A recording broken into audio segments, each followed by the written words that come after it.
तो कहानी की शुरुआत होती है और हमें 17 साल के लड़के डेन को दिखाया जाता है और यहीं पर हम उसकी मॉम लीना को भी देख पाते हैं। हम जान पाते हैं कि लीना एक पेशे से डॉक्टर होती है, लेकिन जब उसके बेटे रॉबी की एक कार एक्सीडेंट में मौत हो चुकी थी तब से लीना ने अपना जॉब छोड़ दिया था और तब से वो घर पे ही रहने लगती है।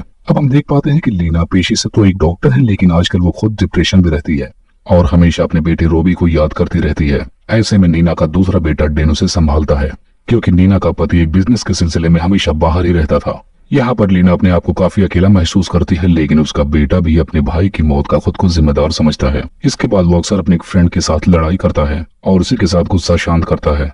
अब हम देखते हैं कि एक दिन नीना और डैन दोनों शॉपिंग करने के लिए जाते हैं, जहाँ पर राजा नाम का एक सड़क छाप लड़का उनकी कार को साफ कर रहा होता है। यहाँ पर गुस्से में डैन उसे ऐसा करने से मना करता है, लेकिन फिर भी उसकी मॉम उसे कुछ पैसे दे देती है। असल में हम जान पाते हैं कि यह कार साफ करने वाला लड़का बहुत ही पहुंची हुई चीज होता है, जिसे अपने से बड़ी औरतों में काफी ज्यादा इंटरेस्ट होता है। हम जान पाते हैं कि जब राजा स्कूल में था तब उसकी गर्लफ्रेंड एक टीचर हुआ करती थी और उसकी उम्र लगभग 60 साल थी। लेकिन ये लड़का इतना हरामी किस्म का था कि जिस भी औरत पर इसका दिल आ जाता था ये उसके साथ सोना चाहता था, और अगर कोई औरत उसके साथ ऐसा करने से मना करती है तो उसे मार भी देता है। अब हम देखते हैं कि नीना और डैन दोनों शॉपिंग करके अपने घर के लिए वापस जाने लगते हैं, लेकिन तभी डैन अपनी कार रिवर्स करते टाइम राजा को ठोक देता है, जिसकी वजह से उसे थोड़ी सी चोट लग जाती है। अब ये बात जब नीना को पता चलती कि उसके आगे पीछे कोई नहीं है, तब नीना उसके मरहम पट्टी करने के लिए उसे अपने घर पर लेकर चली आती है और यहाँ पर वो उसका इलाज करती है, क्योंकि नीना एक डॉक्टर भी होती है।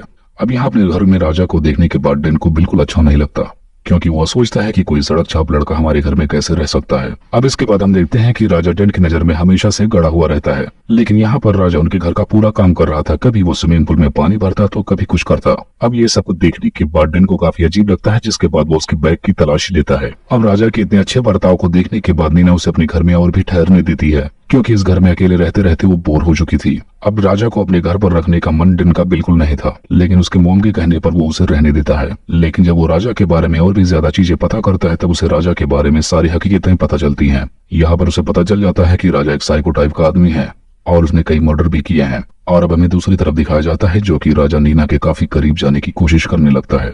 उसे हर बार अलग अलग तरीके से छूने की कोशिश करता है।